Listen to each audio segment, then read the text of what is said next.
You're watching HelloNation.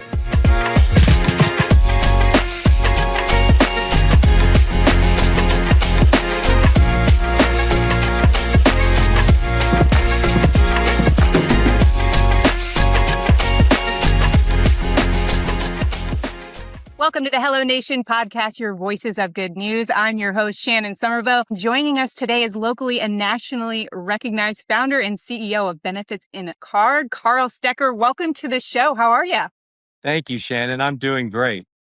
Well, being the voices of good news, we have to start by asking our guests to share a little bit of good news themselves. So, Carl, what good news do you have for us today? I'd say the good news today is our company freerx.com just added 1,000 medications. We had 800 before. We just upped it by 200 medications. We just added a GLP-1 program, and we just added a patient assistance program. So that's a big move for us. Yeah. Well, that is good news. Congratulations. And now we're going to turn to some more good news. Today, we're exploring how high turnover businesses can make employee benefits simple, practical, and of course, effective. Your people deserve the best. So let's get right into it. Carl, how do employee benefit programs actually work? You mentioned the high turnover space, and in the insurance industry, it's typical that the carriers bill monthly. And they expect a real high percentage of participation. They want 50%. I even had one quote come back and say they wanted 75% of the people enrolled.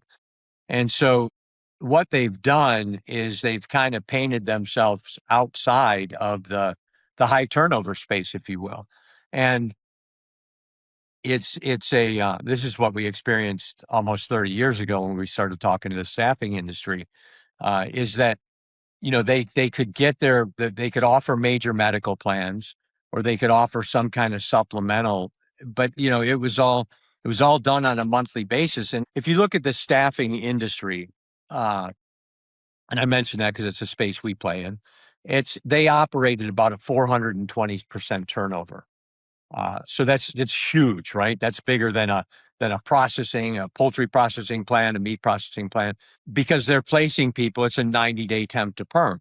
So with that kind of turnover, we're processing millions of people a week.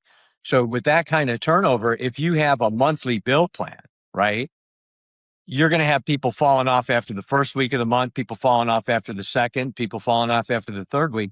I mean, what you're staring at is a reconciliation nightmare, right? The way to address that is by turning people on and off of benefits on a weekly basis or a biweekly basis.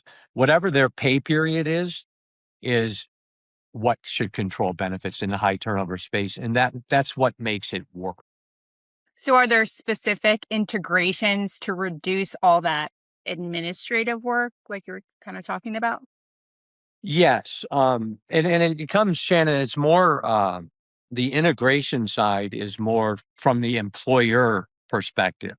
So we spent, in 24, we started an integration, path initiative, and we integrated in a year and 10 months with 262.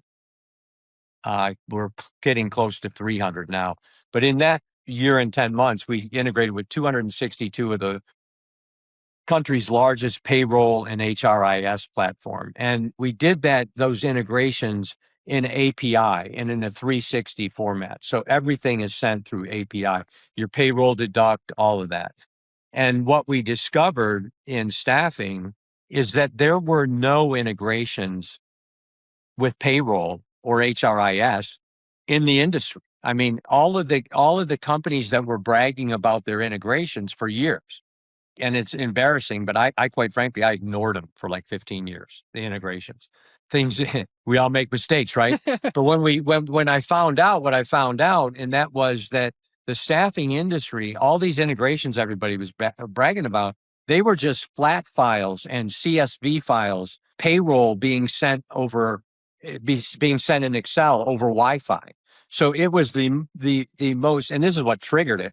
It was the most insecure environment that you could be sending payroll data over. And when a company gets breached, the statistic is they lose 80% of their clients I mean, it's a disaster. Mhm. Manpower got hit for 144,000 payroll records. And this is how this stuff happens. And that's why we made the decision to do the integrations. That's why we spent probably 2.5 million in doing it. It was an investment in the industry, an investment in, we're getting ready to go into the hospitality industry, which is another high turnover space. So we've got to protect our clients and we've got to make sure that their data is protected. So that's the big move around the integrations. That's a really interesting point. And what types of industries can benefit from these programs? Really all. I mean, we do a good bit of work in the assisted living space and the home health care, hospice.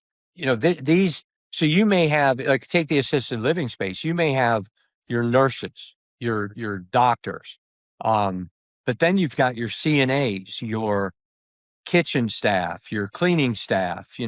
All of those people that may not be able to afford a major medical plan, but they need coverage. They and so the plans that we provide, hospital indemnity plans paid per occurrence. We have, about every benefit you can offer, bar none, Mhm. and 140 different plan designs that we can interweave, and so we can create great plans for your high turnover, lower wage space. The other thing that's important about it is these people don't need big copays, they big deductibles. They need first dollar coverage, and that's what we provide them with. As health insurance gets more and more expensive, our products and our offerings are becoming more and more in demand. Carl, you brought up a term that I want to ask you a little bit more about. It's first dollar coverage. What does that actually mean? So somebody goes to the doctor, they're on our benefits, they show up, and we pay the doctor directly, and it's first dollar coverage. So if the visit's $100, your benefit's $125. If the visit's only 100, the doctor gets 100, you get the other 25. What other types of benefits do these plans offer? Can you get a little bit more specific about the things that can be included in that? Sure, we've got your medical plan, right? It covers your doctor's office, your hospitals, your hospital visit, emergency room, ambulance, things like that. And then you've got your dental, life, vision, identity theft, free RX, short-term disability, you name it. I mean, every benefit out there. In your experience, are any one of those really helpful to retention and maintaining clients? It's huge, Shannon. It's huge on the retention front. I mean, in our block, and we've been at this for 34 years now. In our book of business, we ran the data, and just last week again, and people that elect coverage in staffing specific stay 45% longer on assignment. And that 45%, I mean, that's pure profit. Once in staffing, once somebody stays a certain period and then they stay longer, like that 45%, think about it. If they were going to stay 10 weeks and now they're staying 14 and a half weeks, that 4.5 weeks is all to the bottom line Yeah. because you covered your costs, right? Now you've covered your costs. So benefits become incredibly important. And what I'm seeing in businesses and in staffing is a lot of the HR departments aren't giving the benefits the weight that they need to. We started to boil this down to profitability because that's what's driving the businesses. They want to be more profitable. They want retention. They want, especially in this high turnover space. And so when we started to study this, now we're actually breaking it down into what the financial value is. And we talked to one company, big company, that particular client, when we ran those numbers through the calculator and we said that we would only, let's say we don't take you up to our 18.4%. Let's say we just take you to 12 point or 12%, right? So they're now at 3%. We're going to take them to 12. That was 27 million to their bottom line. And 27 million might not sound like a big number to you, but if you're a staffing company and you're operating on a 10% margin, that 27 million is 270 million in gross sales. Now, you can't tell me that you can run out and pick up 270 million in gross sales in a year like I can deliver in retention, right? So that's the conversation that we're having now. I actually have a question on that, and I kind of wrote it down, so it'll kind of be coming backwards.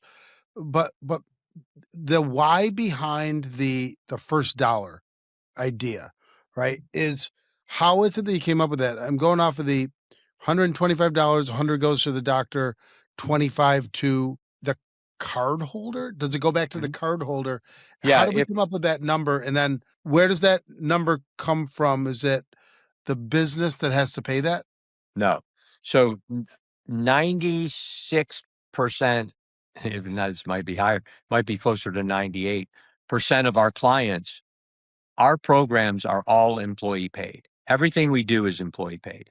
So you've got some clients out there like a Hamilton Beach or a Kimberly Clark that they say, okay, we want to make, or BMW, they might want to cover 50% of the benefit, or make an employer contribution.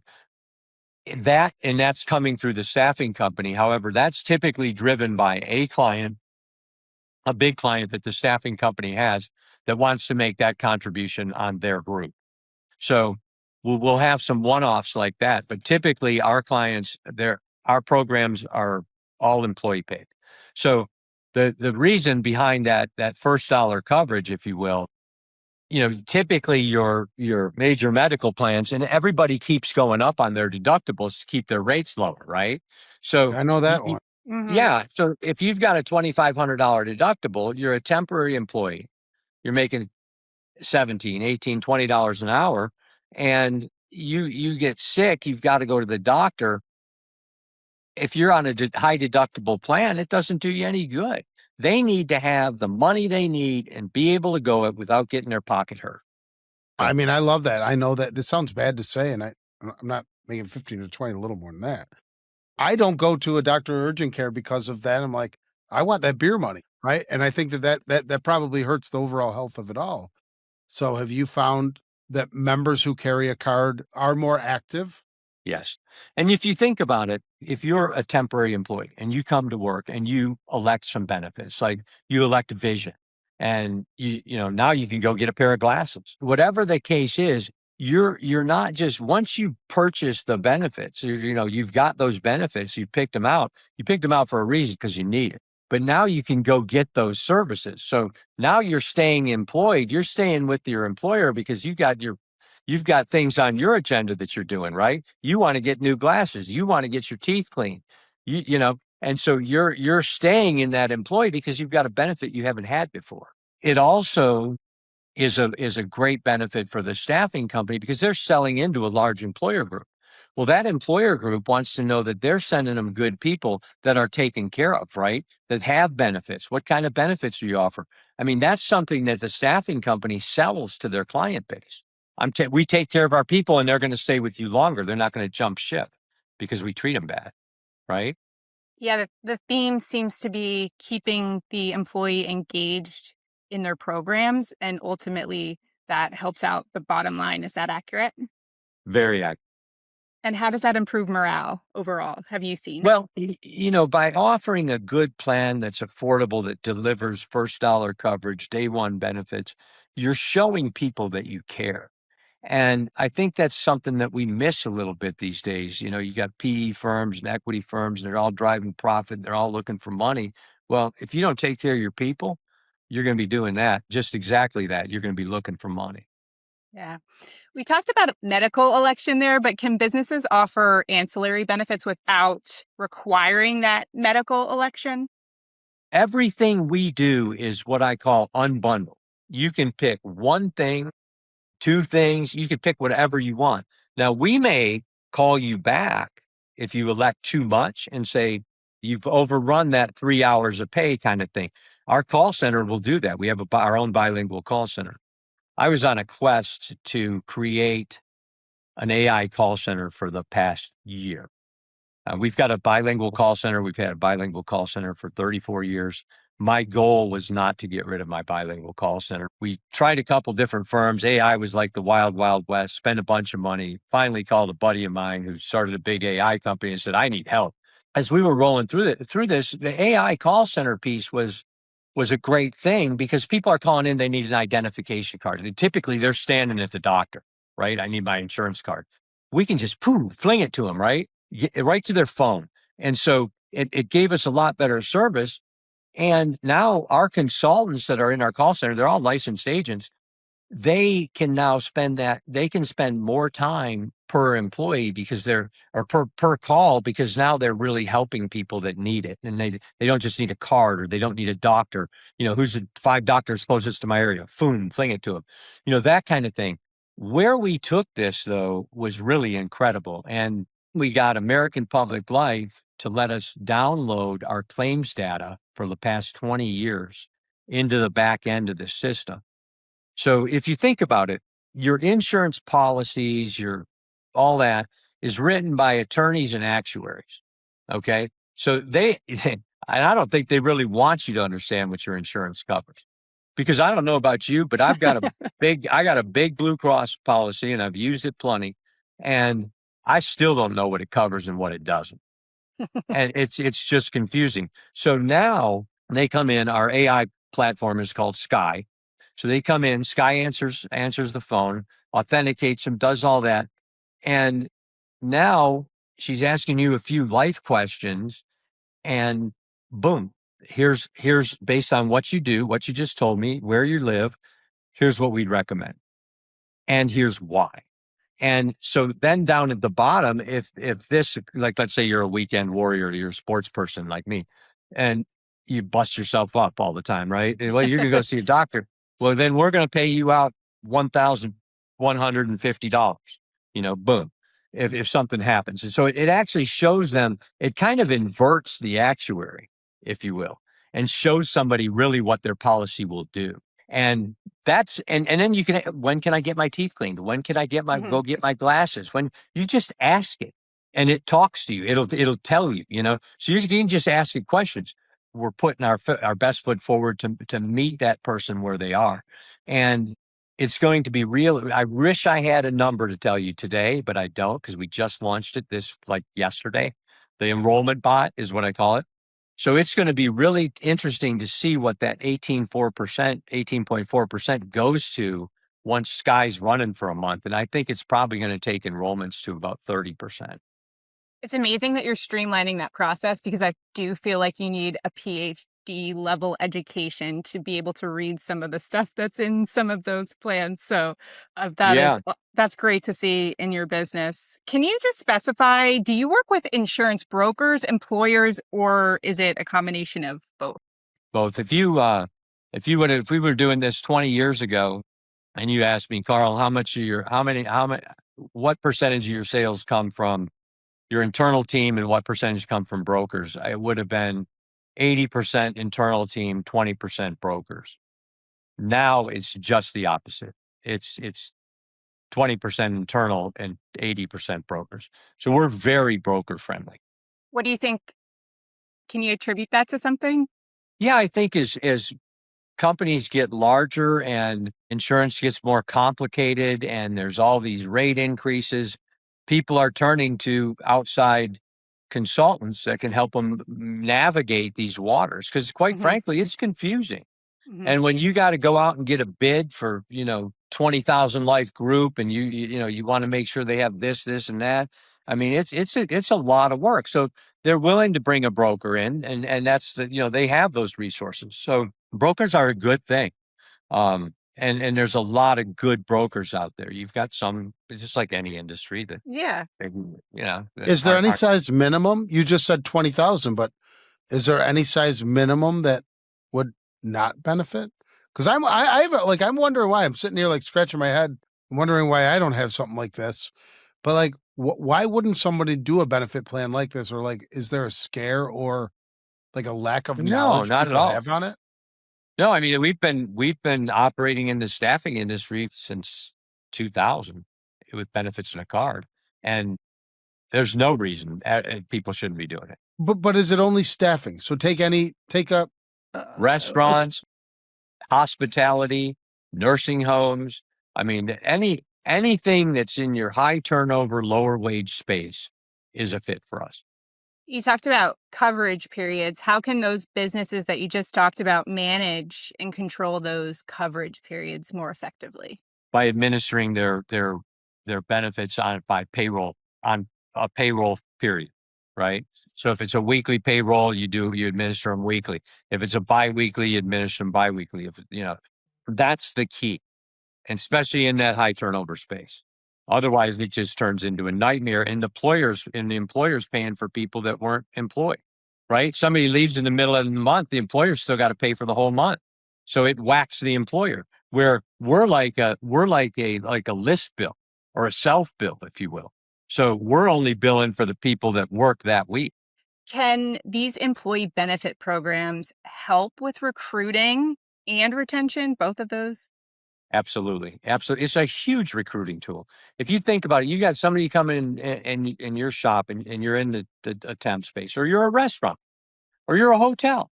They've been to see everybody else on that street that day. And if you've got a good benefits package, you just won. And in your experience seeing that process play out with HRs, how effective are those benefits package when they come into play? Because I feel like it's something that's kind of on the back end. I feel like they start with the salary and then it's the benefits, but really that could be something that draws in a potential employee, right? We have a platform called the Benefits Wizard, and that is like our operating system. We developed it with net profit, then we morphed it into benefits in a card, then we rewrote it. So it's our operating system. It's a Ben admin platform for what we do. We are building that platform out to a full Ben admin platform. So we're going to compete with Employee Navigator, Benefit Focus, Benefit Harbor, all those guys. And we're building it out with the Sky built into it. So what we can do now is we can take Sky that goes through all your policies and all that, and we can put our not only our stuff in it, but let's say we come in, you've got our benefits are for your temporary employees, and then you've got Blue Cross or Aetna or Cigna, for your full-time people. Well, now we can load those plans into Sky, and you'll be able to talk to your Blue Cross plan or your Aetna plan the same way you do to our plans. Carl, I'm going to pull on a thread here that I feel like has been weaved throughout this conversation, and that is just caring about your employees. Why is that so important to you? It's everything to me. At about 32, I think I'd set a bunch of goals, and I really got depressed. Kind of interesting process there, and I really had to go into kind of a self-discovery mode of, okay, what's your problem? Why are you down? What needs to change? And how do I reframe what I'm thinking about, And it became very clear that my companies needed to be faith-based, that they needed to be purpose-driven. It just became so clear to me that my calling is to help people. And that's what drives me. My mission is no more financial. It's to help. It's how many people can I help as fast as I can. And that's what drives me. What has been a favorite story? Because we're all good news. What has been a favorite story of yours of someone? I mean, I would hope that you get to hear about how benefits in a card truly impacts families, individuals. What is a story that you heard from somebody that just keeps you going? This is exactly why we're doing it. When we added free RX to our offerings, we give it to everything we do, our employees have access to at no charge. And so everybody got free RX, right? And so one of my teammates came in and she's like, man, you wouldn't believe it. She said, I had to take Addie, her daughter got sick. Virtual urgent care is part of free RX. So it's free virtual urgent care. So she calls the doc calls in a prescription. She goes to a local pharmacy and it's paid for. It was like $70. And so now she just spent, it cost her $6.99 for a family for free RX, and she just got a $70 prescription cover. Well, that covers her weekly payments for a while now, you know? I mean, it's those kind of stories. Think about what we're bringing to people at the price we're bringing it to them at. I mean, you just can't find it anywhere else. I mean, but you also, you didn't mention time. The fact that I don't have to get in the Yes. car, drive to it, wait in line, do this, the virtual thing, I have it. I love it. Love it. I think that is the most underrated thing because you can't put a price tag on time as No, you're you getting can't. older. And, we're seeing a lot of tick bites this year. That's been kind of the new. I'm like, Yeah. when did the ticks get so ravenous, right? Right? I What's up don't with that? know. Yeah. I got opinions. Bad. No, I'm kidding. But those experiences, the one story that you just told, I kind of think it illustrates when on the employee side of things, when you go through an experience, a medical experience, or one of your kids gets sick and your employer, you feel like they've got your back with benefits. I feel like there's no greater feeling that instills that kind of loyalty to your employer. Am I right? Yeah. I mean, it's again, when you put good plans in place, you're showing people that you care. You care about their well-being. You want them taken care of. I want to know that my people have the best coverage that money can buy.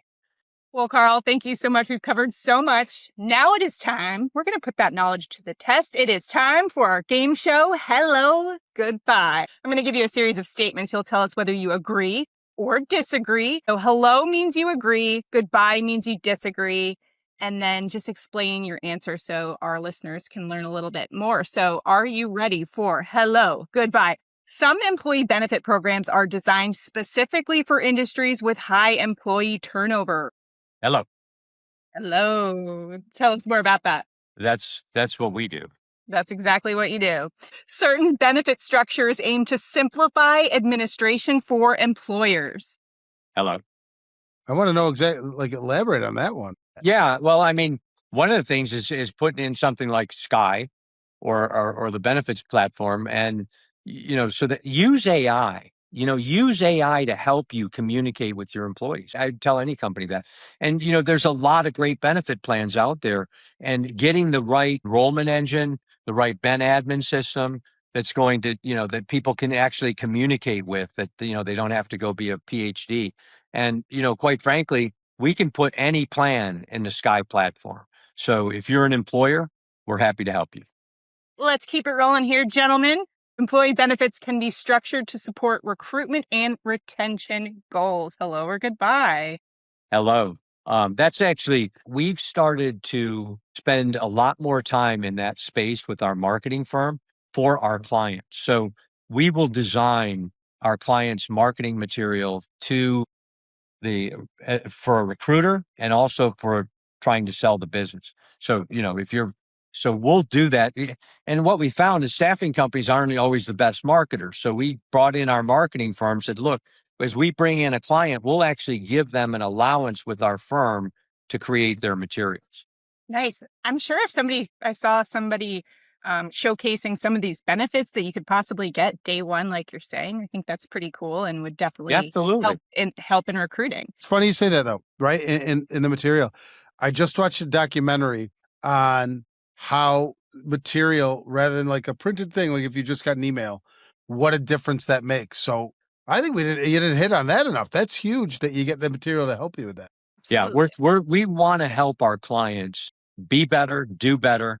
That's the driver, We got to we really have two customers. We've got the employee and we've got the employer. All right. Every health benefit plan requires the same level of employee contribution. Hello or goodbye. Goodbye. Goodbye. Not all plans require the same level, correct? You've got I a almost little want bit to of cheer for that one though. Yeah. Moving it along here to some benefit systems are designed to reduce administrative complexity for HR teams. Hello. We've spent the last year and a half developing this platform so that we can lift the burden. All those integrations we did started 3 years ago. Those were all about HR and relieving the lift. Yeah, just making things more efficient and safe at the same time. Love to see Mhm. that. Employer-sponsored benefits are only used in large corporate organizations. Hello or goodbye. Goodbye. Goodbye. They're used kind of all over the map, correct? Yeah. Every size of organization. Next up, benefit plan designs can vary significantly depending on workforce needs and industry demands. Hello or goodbye? Hello. Hello. Can you elaborate on that one a little bit more? The benefit plans that vary. Yes. So I mentioned in our conversation the 140 different interchangeable plan designs. So you might walk into a business, a staffing company, and like take a Robert Half, for example. So they've got, office team, that's your assistants, your, data entry, call center type. Then they've got legal, then they've got IT, and so they need different plan designs for each vertical because they've got people at different wage levels and they're going to want more benefits as they're, if they can afford more. So, you've got to be able to address each one of those verticals and do it effectively. Amazing. So that is it for Hello, Goodbye. Is there anything that you want us to touch on and leave us with for this podcast today? No, I just thank you both for your time, and I thank everyone who's watched this. And if there's anything that we can do for you, please reach out. Carl Stecker, thank you so much. You heard it here from a true expert. Thank you so much for joining us. Shannon. And thank Thank you, you, Tim. listeners. I'm Shannon Somerville signing off with Carl Stecker. And of course, Tim has been awesome in the booth. This has been the HelloNation podcast where good news travels faster. We'll see you next time. Thanks for watching HelloNation.